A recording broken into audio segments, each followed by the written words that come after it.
Hello everyone and welcome back to my sewing room. It's been a while, hasn't it? If you're new, my name's Diane and I like to share with you the stories of the quilts that I make. It's been a while because two reasons, I suppose, since I've uploaded a video. The first is life. I haven't been able to get into the sewing room as often as I would have liked to. And secondly, it's because of this beauty behind me. The eagle-eyed amongst you will see that it's just a flimsy. I haven't yet quilted it. I'm going to start that today, but I thought it's been such a while that I should share with you how I created the flimsy. The quilting, it will be simple straight lines. I don't know how else to quilt this sort of quilt, so I think that's the best way. And if you are a subscriber, you will see that I have been posting regularly on the way that I put this quilt together. Now, I suppose it's an improv quilt because I didn't have an idea. Basically, what I did was I would make a building, put that together, then put some landscape around it, put another building, and I created it in sort of 5 strips.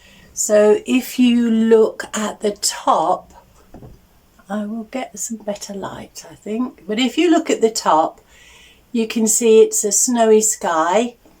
And there is a first row with a church and some houses. And then there's some steps leading down to the second row. And then you'll see there's a pond on the third row. Moving down to the fourth row, you'll see there's the dominant house with a sort of purpley roof. That's the fourth row, and then the fifth and final row there is a park with a clock tower and what I think is a village hall. You might think differently, but so I was sewing a building, taking images, putting them on my design wall, so I have lots and lots of images. I found, I don't know if it's the same for you, but if I am creating things spontaneously and that side of my brain is working, then I seem to lose the power of speech. I can't string a sensible line of words together. It's just gobbledygook. And so when that creative side is working, the verbal is lost. So I couldn't talk you through it, but I have taken images. So I put them in some sort of order, and I think what I shall do is put some music on and I will let the whole thing unfold before your very eyes. But before I play those images, I just want to talk a little bit about the techniques I've used. Basically, I have used piecing and an applique. So I've called it pieced applique because part of it I've turned under and machine stitched on the top, and then I've joined that into the larger background. So there's piecing all around. It's not just, houses sewn on, although in some instances it is. And most of the trees and the shrubs, not most, a lot, they've been made that way. So I've sort of created a shape of a tree and then I've turned it under and I have sewn that on top of the fabric. In the first part of the film that I'm about to show you, you'll see how I have gone into detail to show you how I've constructed the church. And I've done it just for the church really, and the first house I think it is, just to show you the methods that I've used. And for the majority of the video, you'll just see these houses created and then put on the display wall, combined into the quilt. I haven't gone to detail with all of the houses because we all have lives to live. We can't sit and watch that process. Like I say, it took a very, very long time. And so, and I also show you with some white fabric how I created the applique piece. So basically you'll see a white strip of fabric, and then you'll see a line of stitching, and then I snip up to that line of stitching. That line of stitching is the shape that I want. I snip up to that line of stitching, then I press it under, and then I put that on top of the fabric that I want it to be on, and then I top stitch right as close to the very edge as I can with a small stitch, and then I trim away the fabric underneath. In this sort of quilt, there is some sort of fabric waste because you are trimming excess material from the back, so there isn't too much of a bulk. But what I tried to do is all those pieces that I had cut off, I've used in houses or shrubs elsewhere in the image. So you'll see some of that at the first part of the quilt. And I'll show you, before I put the film on, where I did use some of the leftover scraps. So I have got this box, and in this box I've put them in colour blocks of 3-inch squares within a square, and there's all different sorts. You'll see some of the houses, the fabric, and this one day will be a quilt. So any of the pieces that were too small or tiny scraps left over that I'd cut off, I did put together in these little blocks. So that will be, you'll see some of all of this fabric. I think I'll talk about the fabric before I show you the video. I should have planned this video, shouldn't I? Never mind, we'll get there. So I'll talk to you about the fabric, but I think first I should tell you about how this quilt came to be. In August 2024, I entered our local quilt show. I didn't win a prize, although recently I have found the comments. If you want me to share those, I will. It seems an age ago now, but I thought that it's one of these shows that it's not a judged entry. So if you enter and you pay your submission, they will hang your quilt if it can be hung. And I thought that if you didn't win a prize, you didn't get any feedback. And on the back of the quilt, you have to put your entry number and everything. And it was ages. In fact, I was using the quilt for a picnic when I noticed there was some sort of crinkly stuff underneath this label. And it was the comments from the judges. So if you're interested, I will share those with you. Like I say, I didn't win, but they were very nice. So I found those and I created this image here, I will show you, of this picnic blanket. And I created this quilt just using salvage edges. It was in the recycled category, I think it was called. It's been such a while now, I think it was. And so it was all fabric scraps from my sewing room I used. Old bits of batting, old bits of backing and sheets, things I found around the house, and the front was solely made out of salvage edges. And I created this village, and I thought that looks quite nice. I made it up as I went along. I can understand what the judges were saying because my technique improved as I got near the bottom of the quilt, and it's the same with this one. My technique improved, so what you're going to see is me creating on the hoof, really just making it up as I go along. If I wanted a house to look a particular way, I thought of an idea of doing that and I put it together. I think some people, if they want to start a project and they're not sure how to do it, they go on media, YouTube and things, and watch lots of videos and find out how to do it properly. My husband does that. I like to try and figure it out first, and then if I get stuck, then I'll look. So like I say, this one is better. My technique improved as I went along, but it's a robust quilt. This quilt is made to be washed and used. When it's quilted together again, it's going to be quite utilitarian, so I don't know where it's going to end up its life, but it will be able to be washed and used wherever that is. So the idea of this quilt came from that original show quilt, And lots of people have said to me, why don't you make a winter quilt? Julie, you're one of those people. You mentioned it a couple of times, so I hope it's okay. I hope you like the outcome. And I also know other people from my posts are having a go at doing it themselves, so it's not difficult. So that was the idea of the quilt. And then my fabric selection, I came across, I'd bought remnants of fabric that I liked, and I'd bought these beautiful little hexagon sort of different colours that I thought would make a lovely window in a church. And then this lovely brown that I've chosen, I bought some of that from our local quilt shop. It just caught my eye when I walked in, so I just bought a metre of that. Had no idea what to do with it. But it reminds me of Flintstone buildings that we get here in the UK. And I thought that would make a lovely church. There are some beautiful Flintstone churches in the UK. And so I thought, yes, that will be the church. And so I started creating the idea of a church. And then I had this fabric here. So it's a sort of tealy blue with a irregular splash of white on. And I bought that for another project. I bought it online, I didn't see it.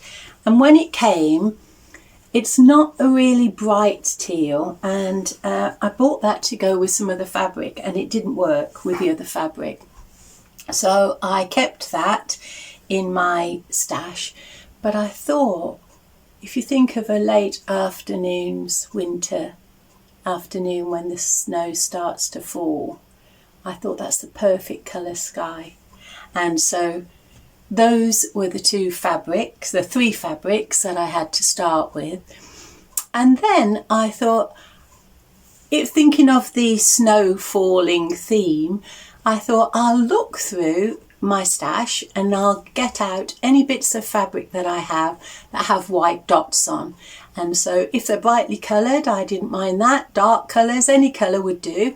If it's got the white dots on, I thought that might give the image of snow falling. And so that was my fabric selection. And then I started from that, used that, and just went from there. So I will start the video now. I hope you enjoy it.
hope you enjoyed that video. I think I should share some little tips that I picked up along the way.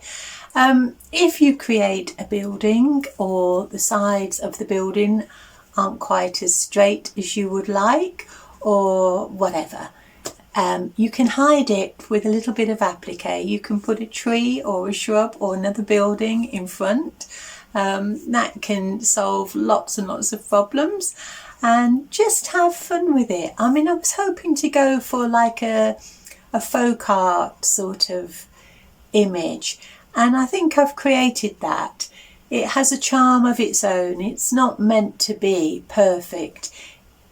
If you want to create a landscape that is more perfect, then perhaps if you used English paper piecing, things like that, you will get much cleaner, sharper lines. But this was what I wanted to do, and I have enjoyed doing it. If you look at the top of the quilt, you'll see that the buildings are smaller, and they gradually increase in size as you come to the bottom of the quilt. And I wanted to do that to sort of give the illusion of perspective, of depth. So farther away, smaller, closer, bigger. That makes sense. We used to have an old Irish comedy, Big Cows, Little Cows. Oh, I'm digressing. So that is how I created the quilt. I hope you've enjoyed that. The fabric I've bought for the backing, I'll show you now. It's a William Morris print.